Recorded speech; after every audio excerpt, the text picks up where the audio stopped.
미술사에는 그림은 뛰어나지만 사람들에게 알려지지 않은 많은 화가들이 있습니다.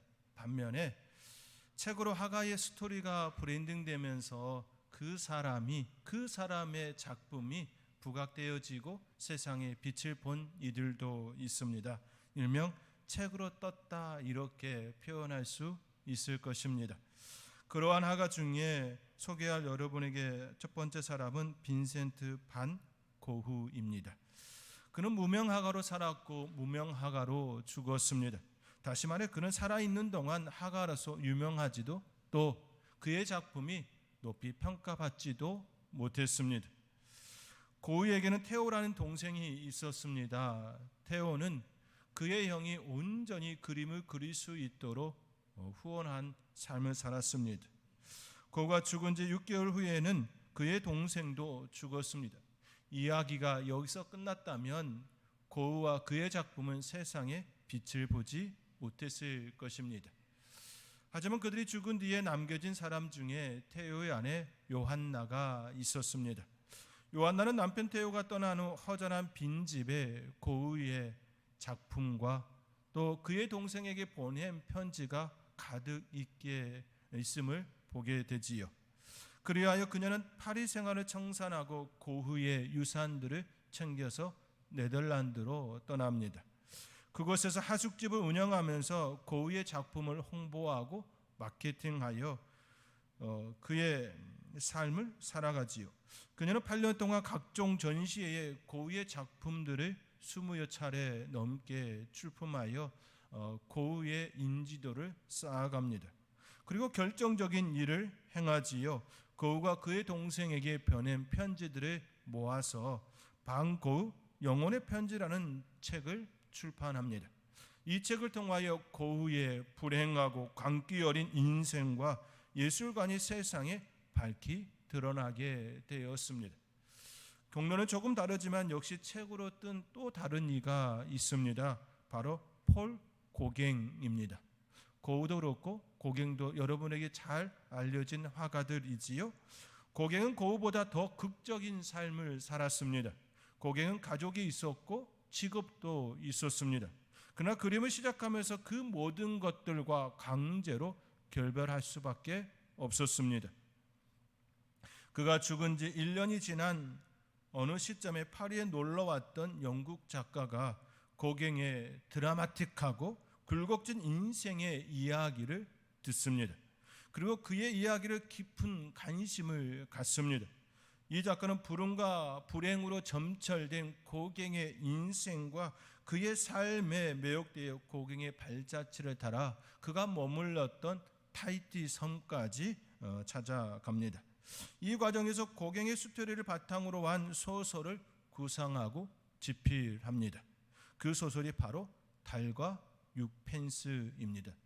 달은 이상을 이야기하고 6펜스는 가장 삶의 처절한 현실을 이야기하지요. 달과 6펜스가 히트를 치면서 사람들은 달과 6펜스의 실존 배경 인물인 고갱에 대하여 깊은 관심을 갖기 시작합니다. 고갱의 그림 중에 우리는 어디에서 왔는가, 우리는 누구인가, 우리는 어디로 가는가 제품의 제목의 작품이 있습니다. 이 작품은 유작으로 기획되었지만 유작은 아니었습니다. 이 작품을 완성하고 고갱은 자살 시도를 합니다.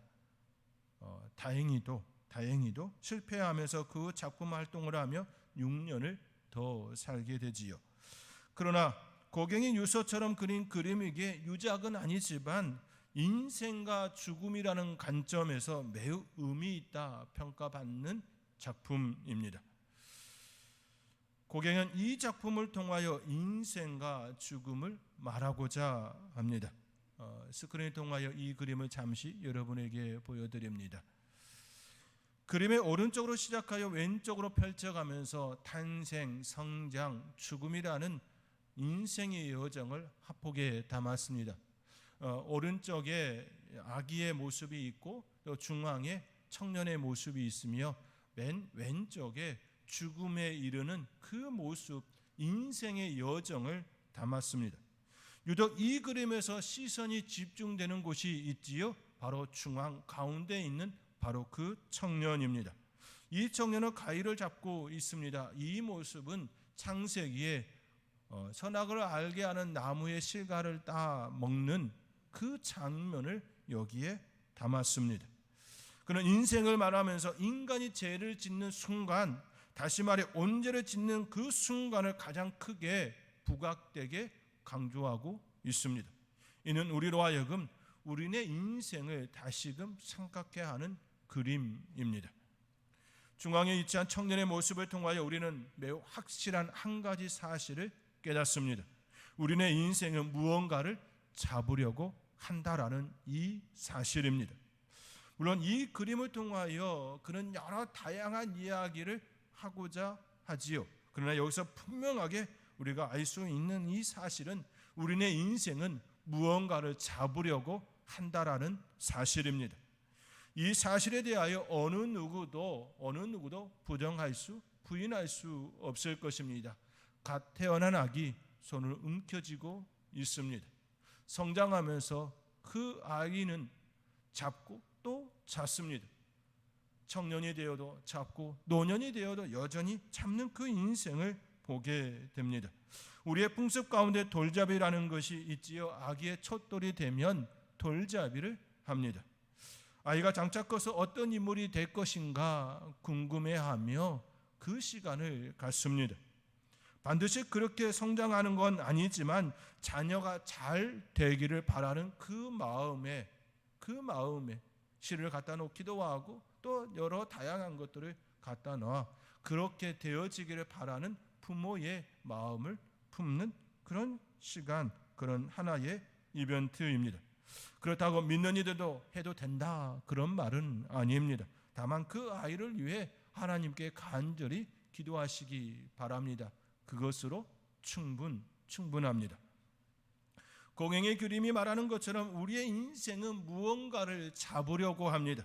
누군가는 명성을 잡고자, 또 누군가는 부를 잡고자, 누군가는 명예를 잡고자, 또 누군가는 쾌락을 위하여, 행복을 위하여, 자녀를 위하여, 자녀의 행복을 위하여, 또 누군가는 무언가를 잡으려고 애쓰며 살아갑니다. 무언가를 잡기 위해 산다는 것에 어느 누구도 부정할 수 없을 것입니다. 사랑하는 성도 여러분, 여러분은 무엇을 잡으려고 애쓰며 살아오셨습니까? 그리고 그것을 잡으셨습니까? 그것이 여러분의 삶의 진정한 행복과 축복이 될 수 있기를 주님의 이름으로 권면드립니다.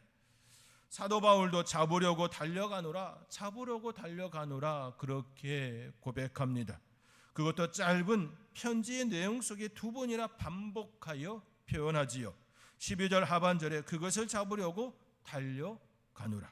13절과 14절에서도 앞에 있는 것을 잡으려고 달려가노라. 이처럼 사도 바울도 고백합니다.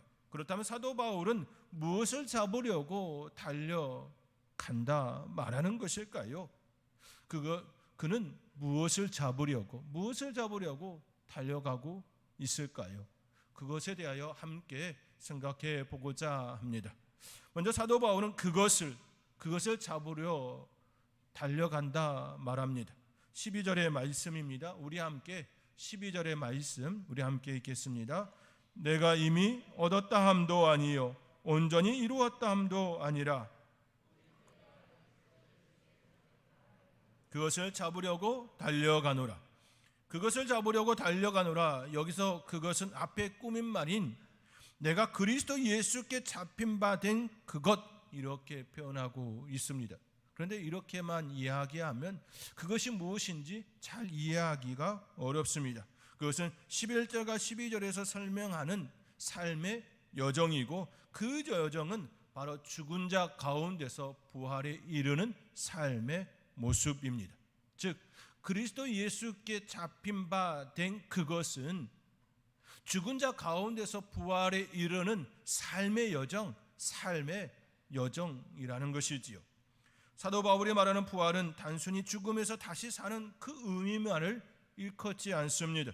사도 바울이 말하는 부활은 죽음에서 벗어나 새 생명의 삶을 이야기합니다.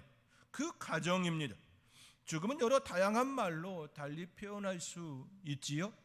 그러나 주님 밖에서의 죽음은 절망입니다. 끝입니다. 영원한 형벌입니다. 그 죽음은 소망이 아니라 절망입니다. 더 이상 아무것도 할 수 없는 암흑과 같은 상태입니다. 볼 수도 만질 수도 없는 그런 상태입니다. 그 죽음에서 다시 사는 방법은 그리스도 예수께 잡히는 그것입니다. 그렇게 사도 바울은 그리스도 예수께 잡힌 바 된 그것을 잡으려고 달려가노라라고 고백합니다. 그렇다면 사도 바울이 말하는 부활은 무엇입니까? 사도 바울이 말하고 있는 그 부활의 삶은 무엇입니까? 그것은 죽은 자아에서 깨어나는 삶이고 가정입니다. 죽은 자아에서 깨어나서 하나님께서 원하시고 바라시는 그 삶을 살아가는 여정입니다. 죄로 죽은 자, 더 이상 소망이 없는 자, 절망으로 가득한 자, 탐욕으로 물든 자, 자기밖에 모르는 이기적인 자, 세상과 타협하고 그것을 부끄러워하지 않는 자, 온갖 추한 짓들을 서슴지 않고 행하며 그것을 또 자랑하는 자, 돈이면 다 된다고 생각하고 그것을 떳떳하게 주장하는 자, 이러한 자아들로부터 깨어나 하나님께서 바라시고 원하시는 삶을 사는 그 과정, 그것을 사도 바울이 말하는 부활의 삶이고 여정입니다. 그렇습니다. 부활에 이르는 삶은 그리스도 예수 안에서 새로운 자, 새로운 존재로 사는 여정입니다. 사도 바울은 그 부활의 삶을 살고자 그리스도 예수께 잡힌 바 된 그것을 잡으려고 달려가노라 고백하고 있습니다. 예수님을 만나기 전 사도 바울은 죽은 자 가운데 있었습니다. 그의 삶은 죽음의 그림자가 가득하였습니다. 욕망과 율법에 갇힌 죽은 자였습니다. 사랑이라 말하지만 그 사랑마저도 삐뚤어진 사랑이었습니다. 진영 사랑한다라고 말하면서 사람을 죽이러 다니는 그런 죽은 자였습니다. 죽은 자 가운데 있는 영혼은 이미 죽은 영혼입니다. 살아있으나 죽은 영혼입니다. 요한계시록 3장 1절 말씀에 내가 내 행위를 아노니 내가 살았다 하는 이름은 가졌으나 죽은 자로다. 디모데전서 5장 6절의 말씀에 향락을 좋아하는 자는 살았으나 죽었느니라. 분명히 숨을 쉬고 살아있는 존재입니다. 그러나 성경은 살았으나 죽은 자라고 선언합니다. 호흡이 있다 하여 다 살았다라고 말하지 않습니다. 죽은 자라고 선언합니다. 사도 바울은 이 사실을 깨달았습니다. 죽은 자 가운데 있었을 때는 이것을 몰랐으나 부활하신 주님을 만난 이후 이것이 진리임을, 죽은 자 가운데 있었던 내 삶이었음을 진정 깨닫고 죽은 자 가운데서 부활에 이루고자 그리스도 예수께 잡힌 바 된 그것을 잡으려고 달려간다라고 고백하고 있습니다. 진리 가운데 있지 않으면 살았으나 죽은 자입니다. 그리스도 예수 안에 있지 않으면 살았으나 죽은 자입니다. 그리스도 예수님께 잡힌 바 된 그 인생은 살아있는 생명의 부활을 얻은 부활의 삶이고 여정입니다. 사랑하는 성도 여러분, 여러분은 어떤 존재이고 어떤 모습으로 살고 계십니까? 여러분은 무엇을 잡으려고 그렇게 부단히 애쓰며 사셨습니까? 성경은 말씀합니다. 그리스도 예수께 잡힌 바 된 인생이 되라고 말씀합니다.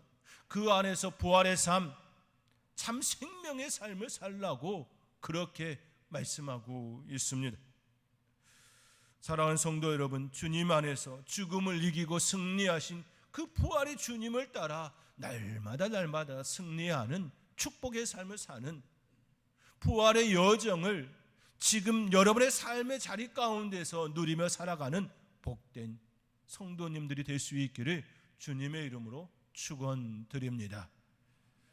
사도 바울은 또한 앞에 있는 것을 잡으려고 달려갑니다. 오늘 보면 13절과 14절의 말씀입니다. 우리 함께 13절 14절의 말씀 함께 읽겠습니다. 형제들아, 나는 아직 내가 잡은 줄로 여기지 아니하고 앞에 있는 것을 잡으려고 푯대를 향하여 그리스도 예수 안에서 하나님이 위에서 부르신 부름의 상을 위하여 달려가노라. 뒤에 있는 것은 잊어버리고 앞에 있는 것을 잡으려고 푯대를 향하여 달려가노라. 잡으려고 달려가노라. 여기서 앞에 있는 것이란 마치 달리기 선수에게 있는 결승선과 같습니다. 결승선은 앞에 있습니다. 결코 뒤에 있지 않습니다. 인생을 장거리 경주로 비유할 때가 있습니다. 인생은 마라톤이다 라고 말하지요. 이미 지나온 거리는 지나간 시간이고 공간입니다. 사라진 시간과 공간의 마음을 빼앗기고 그것에 계속하여 집착하고 있다고 한다면 앞으로 나아가는 그 삶은 결코 행복할 수가 없습니다. 결코 아름다운 삶, 건강한 삶을 살아낼 수가 없습니다. 왜냐하면 지나간 그 시간이 우리의 발목을 잡기 때문이지요. 예수님께서도 손에 쟁기를 잡고 뒤를 돌아보는 자는 하나님 나라에 합당치 않다 말씀하셨습니다. 또한 멸망하는 성을 되돌아본 롯의 아내는 소금 기둥이 되었습니다. 예수님의 말씀과 롯의 아내의 사례를 알 수 있듯이 앞에 있는 것을 잡으려고 달려가는 그 삶을 우리는 살아야 합니다. 그리고 사라진 그 시간에 우리의 마음을, 우리의 관심을 두어서는 안 되는 것입니다. 그 시간에 내가 많은 것을 행했다 할지라도, 무수히 많은 업적을 만들었다 할지라도 그 모든 것들은 다 사라진 것입니다. 지금 오늘 그리고 내일을 향하여 나아가는 우리의 삶, 이것이 사도 바울이 말하는 푯대를 향하여 그리스도 안에서 잡으려고 달려가는 인생입니다. 그렇게 사도 바울은 이를 푯대를 향하여 부르신 부름의 상을 위하여 달려간다, 그렇게 고백하고 있습니다. 푯대는 뒤에 있지 않습니다. 푯대는 앞에 있습니다. 푯대는 삶의 방향을 제시합니다. 삶의 목표를 제시합니다. 푯대는 흔들리지 않는 것이어야 합니다. 시간이 지나도, 세월이 지나도 결코 변하지 않는 그것이어야 합니다. 만약 흔들리고 변하는 푯대라면 그 푯대를 따라가는 삶 역시 흔들리고 뒤틀림이 있는 인생이 되고 말 것입니다. 그러한 삶은 불안과 견고하지 않은 삶의 모습입니다. 그러나 흔들리지 않는 푯대, 땅의 부름이 아닌 하늘의 부름, 사명을 따라 살아가는 사도 바울의 삶은 결코 흔들리지 않는 견고한 삶의 여정이었습니다. 거센 비바람과 파도가 몰려왔을 때에도 결코 흔들리지 않았습니다. 제수의 몸으로 로마에 끌려갈 때에도, 유라우라 강풍을 만났을 때에도, 미리 알려주신 하나님의 말씀대로 함께 알렉산드리아 배에 탔던 276명까지도 한 사람도 나고자 없이 생명이 보존되었습니다. 하나님의 부르심을 받은 하나님의 사람은 이미 지나간 시간을 마음에 두지 않습니다. 오직 부름의 상을 향하여 앞으로 한 걸음 한 걸음 전진합니다. 때로는 강풍을 만나고 뱀에 물리는 일이 일어나고 비방하는 자들과 거센 핍박이 있어도 앞을 향하여 나아갑니다. 그 길에 주님이 함께 하시기 때문입니다. 임마누엘 되시는 우리 하나님께서 우리의 손을 잡고 때로는 우리를 얻고 그 길에 함께 가시기 때문입니다. 그리고 그 길 끝에 우리의 하나님께서 마중 나와 수고하였노라고, 애썼노라고 우리를 맞이하여 주시고 생명의 면류관, 그 면류관을 우리에게 주시기 때문입니다. 사랑하는 성도 여러분, 사도 바울 앞에 있는 푯대를 향하여 달려갑니다. 이 세상에서 누릴 권세와 영예가 아닌 하나님께서 주실 그것을 위하여, 부름의 상을 위하여 달려갑니다. 주님이 주시는 그 상은 세상이 주는 것과 비교할 수 없습니다. 세상이 주는 그것들은 우리의 생명이 있는 동안 누릴 수 있는 것이지요. 그러나 우리 하나님께서 주시는 부름의 상을, 그 상은 영원한 것입니다. 그렇게 하나님께서 주시는 그 상은 세상이 주는 그 어떤 것과 결코 비교할 수가 없습니다.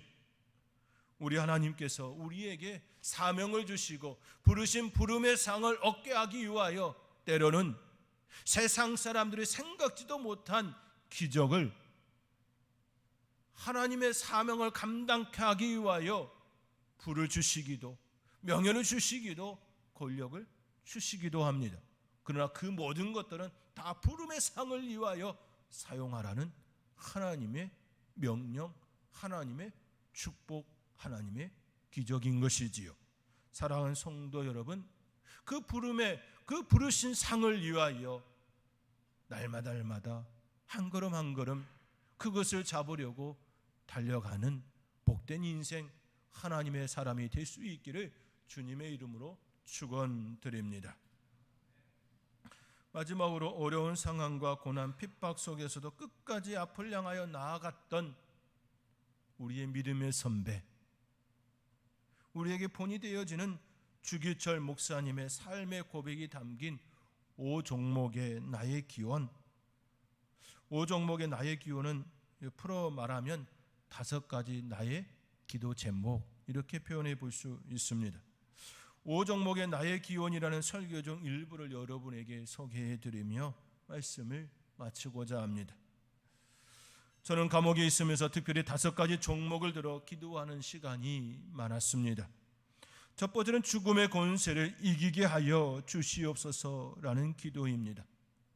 저는 바야흐로 죽음의 직면에 있습니다. 저의 목숨을 빼앗으려는 검은 손은 시시각각으로 다가오고 있습니다. 무릇 생명이 있는 마음으로 다 죽음 앞에서 단식하며, 무릇 숨쉬는 인생은 다 죽음 앞에서 떨고 슬퍼합니다. 사망의 권세는 마귀가 사람을 위협하는 최대의 무기입니다. 죽음이 두려워 의를 버리며 죽음을 면하려고 믿음을 버린 사람이 얼마나 많습니까? 그렇죠? 실제로 주기철 목사님이 생활했던 그 시기에 죽음이 두려워 주님을 배반한 이들이 얼마나 많았습니까?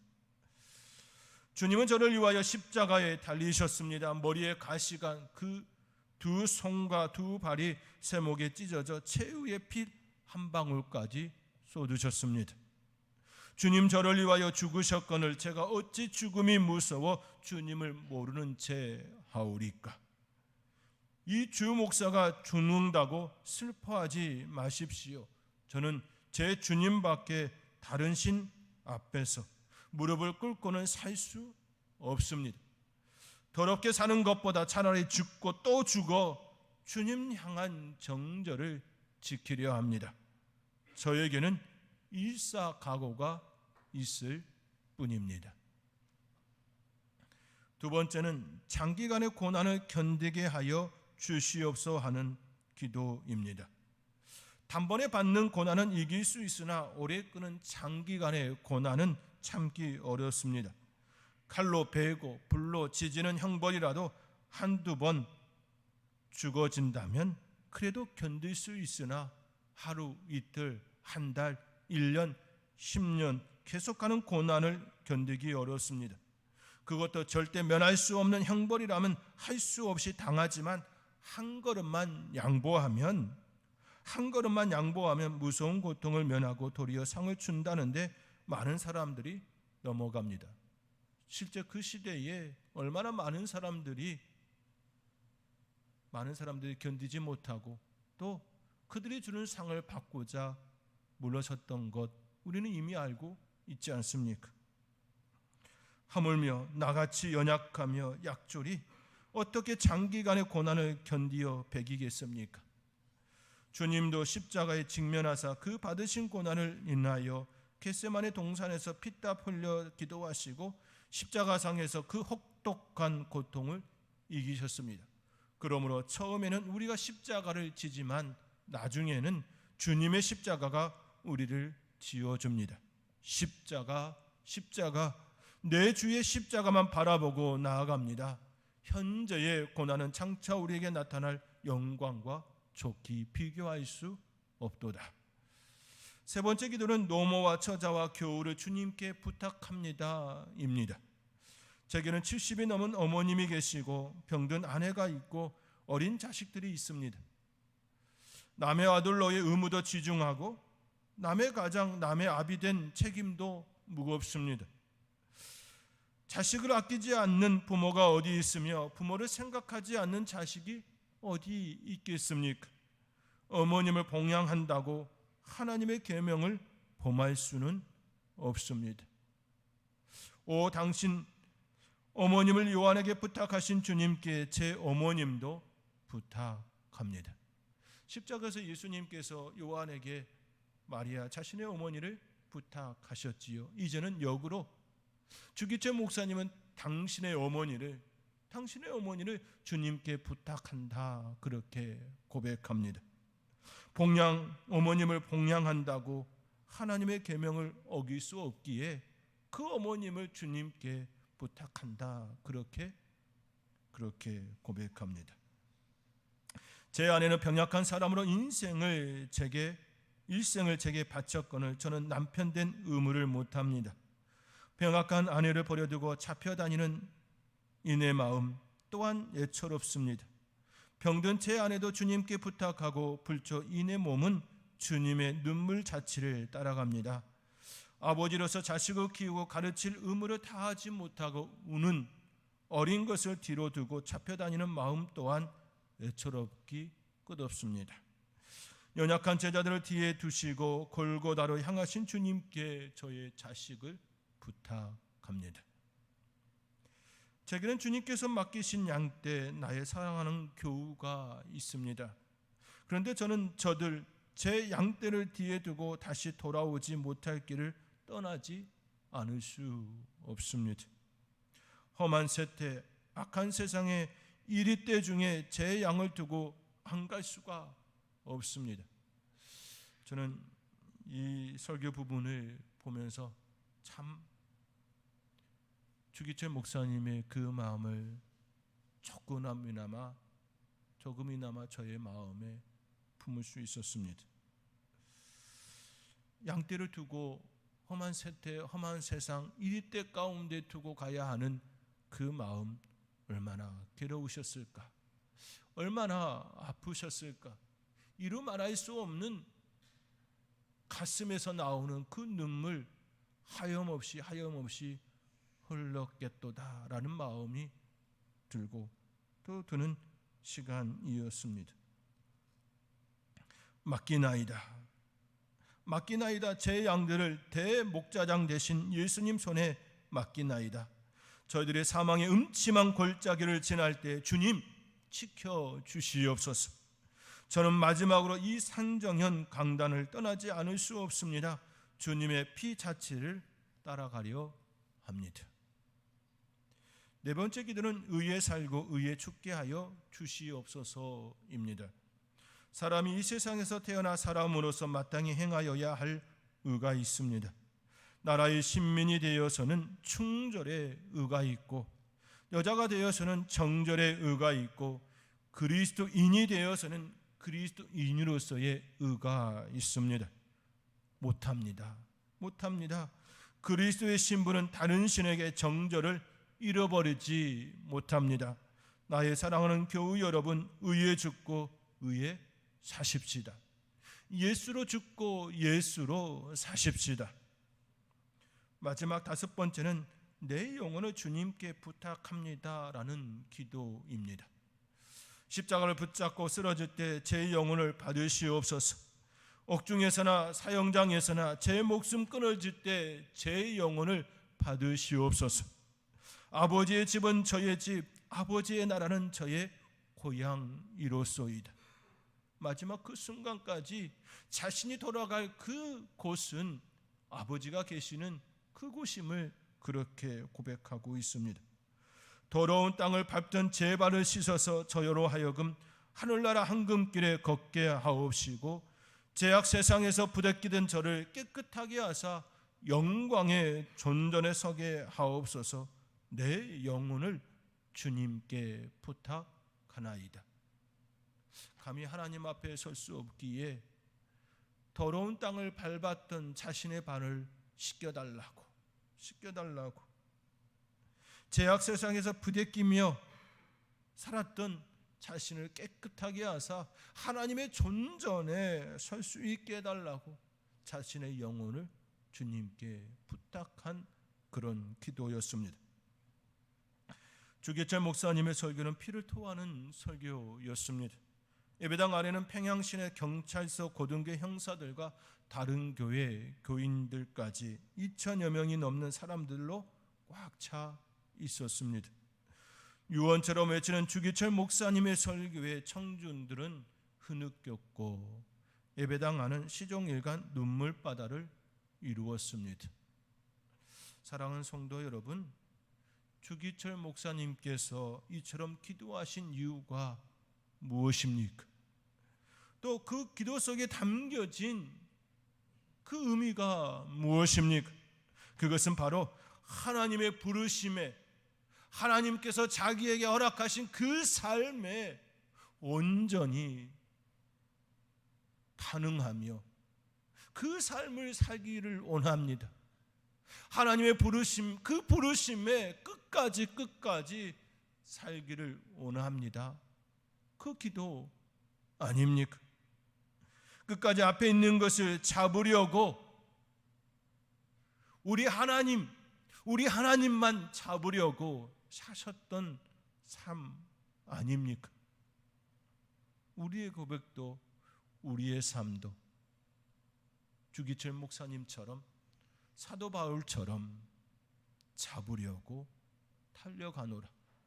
그리스도 예수께 잡힌 바 된 그것을 잡으려고 달려가노라. 푯대를 향하여 하나님의 부르신 부름의 상을 위하여 달려가노라. 이 고백이 저와 여러분의 고백이어야 하지 않겠습니까? 이 고백의 삶을 살아낼 수 있도록 매일매일 하루하루의 삶을 기도의 자리로, 찬송의 자리로, 말씀의 자리로 나아가며 그 삶을 살아내는 복된 주의 사랑하는 성도님들이 될 수 있기를 주님의 이름으로 축원드립니다. 기도하겠습니다.